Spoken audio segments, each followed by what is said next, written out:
My name is Dr. Eric Janis. I'm a cardiologist with North Carolina Heart and Vascular, practicing at UNC Health, Johnston. One of the most important things that we do as cardiologists is evaluate your risk of heart disease. The big question is, am I at risk of getting heart disease, and what do I do to try to prevent it?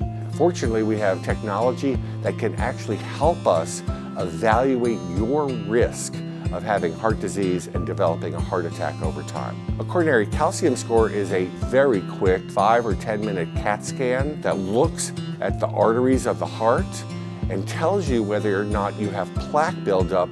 Plaque buildup in the arteries of the heart is the single best predictor of whether or not you are at risk for a heart attack or cardiovascular disease going forward. If you do have plaque buildup in the arteries of the heart, we can make sure that we're doing everything we can to keep the blood pressure under control, keep the cholesterol under control, keep the sugar under control, to try to reduce your risk of developing more plaque buildup over time and developing plaque buildup that becomes severe enough to cause chest discomfort or increase your risk of a heart attack.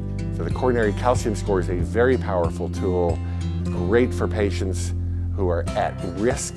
For instance, if you have a family history of heart disease and are worried about whether you are at risk, if you have high cholesterol but are uncertain as to whether you want to take one of the cholesterol medicines, if you have risk factors for heart disease such as diabetes or high blood pressure, the calcium score can tell you what is your risk. Is your risk high? Is your risk low? Or is your risk very low?